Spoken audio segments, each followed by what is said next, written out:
Beware of small and meaningless things. They can steal your dignity, and the following is a case study. When I was 16 years old, I was in the Boy Scouts of America, and the highest rank in the Boy Scouts was the rank of Eagle. I had no plans whatsoever of achieving that rank, and I was there for the same reason all reasonable kids were there, were adolescent dorks who thought camping is fun, and achieving Eagle would be a distraction and a contaminant to the primary purpose of scouting. So unfortunately, I also wanted to be a great filmmaker. And the instruction manual said I needed to attend NYU Film School. And to attend NYU Film School, I needed to appear ambitious. And to appear ambitious, I needed the rank of Eagle. So reluctantly, I started talking to my Scoutmaster, Brad, about beginning an Eagle project. And what is an Eagle project, you ask? It is the Boy Scouts equivalent of a master's thesis. You choose one semi-difficult community service, and then you execute it. And it is to prove that you are better than everybody else, like a master's thesis. And the main reason most 16-year-old scouts don't get the Eagle Award is not because of badges, it's because of the Eagle Project. And badges are actually kind of fun. There's a badge for dog care, and you think, wow, that could really suck, but you would be wrong. All the parts of the dog care badge that you think would suck, like picking up feces, are the things for which you would get a quiz where the strategy of random guessing gives favorable odds after 2 tries. And the rest of the time, you get to play with puppies. So anyway, badges are fun, and the Eagle Project is actually kind of a bitch. So back to the main storyline. I started talking to Brad about doing an Eagle Project, and as a striving filmmaker, we settled on an idea that would serve as good practice. I would make an oral history for the members of the Buddhist temple through video interviews. So I forgot to mention that our Boy Scout troop was hosted by a Buddhist temple. So this is a summary. This is a summary of my family's religious history. My mom was born into a non-religious history. My mom was born into a non-religious family in Shikoku, Japan, and they moved to San Mateo, California, in the 50s. And my bachan noticed that all the neighboring kids went to the same building every Sunday. So to fit in, she and my ji-chan sent my mom and her 3 sisters and brother to that building every Sunday also. And that is how my mom became a fake Christian. And I should make sure, but I suspect this ended approximately around the time when she went to UCSF in the 70s and became a communist. So my dad was raised My dad was raised a Reformed Jew in Detroit, Michigan, and one of the more important holidays is Sukkot. The 7th day involves a service in which worshippers walk around the Jewish temple 7 times holding an ugly lemon called an etrog and this date tree branch while reciting psalms. And then after they do that, they take a bundle of willow branches and they beat it on the ground 7 times. Today, my dad is an atheist.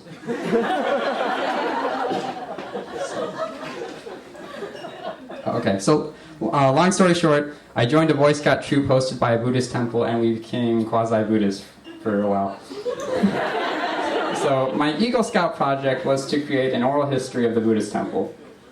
And this meant videotaping the interviews of 15 temple elders, and clearly, the best way to do this would be to schedule a time to visit each person individually. However, the Eagle project required that 20 people be working on it at the same time, so I needed to do all the interviews simultaneously, with as many cameras as I could find. So I had 2 cameras myself, my friend lent me another, and a 4th was rented from the public access TV station by promising that I'd edit the thing into a show, so I lied. And 10 Boy Scouts and 5 temple members showed up to help shoot the 15 interviews, and I spent the day logging hours and getting food for people. It was awesome. So the day ended, and I was on home stretch. And my proposal had been approved. I had done my 1 million man hours, and all that was left was to get everything like rubber stamped by a review board. So Brad the Scoutmaster, drove me to the Mountain View Church of Latter-day Saints to be vetted.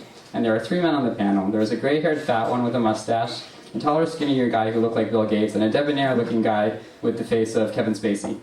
And Brad sat in the corner while the 3 board members sat behind a plastic fold-up table. And I sat on the opposite wall for like maximum awkwardness. So, how are you doing? Feeling ready? Said the fat one. I don't ever feel ready. That was fine. So I had allergies that day. And I'm also overly comfortable during interviews, to my own peril. So they start to quiz me on my Boy Scout trivia. I will do my best to do my duty to God and my country, and you get the point. And they say, what is the Scout law? A Scout is trustworthy, loyal, helpful, friendly, courteous. blah, blah, blah. And Kevin Spacey asked me, is it moral to partake in homosexual activity? And I failed to remember this in the Scouts handbook, so I said, I don't know, what do you need? And this made the committee really uncomfortable. So, I mean, in retrospect, I know this now. The question was meant to be a freebie. And additionally, I wasn't aware of who the LDS was, so my ignorance was mistaken as some gutsy challenge to authority. So I said, I don't think the question requires further elaboration, one snapped back. So let's take a step back for a moment. I was a teenager with allergy problems who did Scouts as a means to go camping and play with puppies. And I was also bad at reading people, and this misreading was mistaken as another gutsy challenge to authority. So I said, I don't think it's wrong, but that's just my opinion. I said, so, it's either wrong or it isn't. Do you agree? Said Kevin Spacey. I said, I don't know. If a homeless kid steals food to save his baby brother, I don't think he's entirely wrong, but most people think stealing's wrong. And so Kevin Spacey looked kind of mad. And Brad chimed in, and Brad, my Scoutmaster, said, Henry, would you mind leaving the room and letting us talk for a minute? So I agreed, and I left. And I was starting to figure out things were going bad at this point. And so, but however, like no committee had ever approved a project, let the Scout do the project, and then after all that, deny the award. So I was comforted knowing that the statistics were heavily in my favor. So about 15 minutes later, Brad calls me back into the room, and the committee still looks pissed. If anything, it's a lot worse now. And the fat one begins, are you familiar with boxing? And I say, no, not really. And he says, imagine you're down for the count. This could be the end. You need to get back up and prove to us that you can win this. So I still have no idea what the guy was expecting of me. Referring to me as a half-conscious boxer was more confusing. So I said, okay. And Kevin Spacey begins. Do you believe that Jesus is your personal savior? And I said, no, I'm basically Buddhist. I responded, I was hoping my honesty will make them chill out. So the skinny one finally says, how are we supposed to accept somebody who does not live by the core tenets of Scouting? And it sounded like a rhetorical question, so I waited for him to continue. But he didn't continue. And the awkwardness compelled me to say something, so I said the first thing I thought of, which was, I don't think these are the main beliefs of most of the Scouts I know. Most of us are Buddhist atheists. So I imagine Brad whispered a curse and slapped his forehead. And I think the skinny guy said, these are the main beliefs of every member of the Central Council. And I say, what was the answer to the homosexual question? They say, you know the answer, said the fat one. And then this is about where the interview ended. So, Henry, we are not prepared to award you the Eagle yet. Are you free next Saturday? So, naturally I said yes. And then Brad brought me home and my sadness turned into anger. And then this anger slowly accumulated in this feedback loop of hate over the course of 7 days. So by the time the following Saturday came around, I was holding back a lot of hate. So, how was your week, Henry? Said the fat one. And he said, it went well. I lied.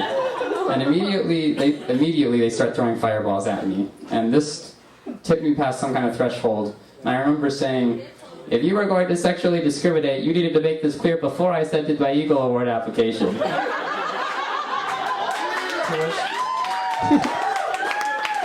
So they retaliated with equal venom. Why are you in Boy Scouts? Why would you join an organization you're ideologically opposed to? And then the big guy started talking about boxing again. So this interview ended badly too, and Brad had another private chat to repair the damage I had done while I waited outside. And this gave me time to think. And all the time and headache I spent on this project was a sunken cost, and I would never get it back. However, the hard work infused all this new value in the Eagle Award. And as soon as I was allowed back in, I was ready to apologize and grovel and agree that gayness totally is gay, like in a bad way. And Brad called me back inside, but before I could even begin to grovel, Kevin Spacey interrupted me. He said, Henry, can I shake your hand? We have approved your application for Eagle Award, he said. And I was in shock. With what I imagined was a very stiff and cold expression, I shook the hands of each committee member. So beware these small and meaningless things, they can take your dignity. Henry Jacobs.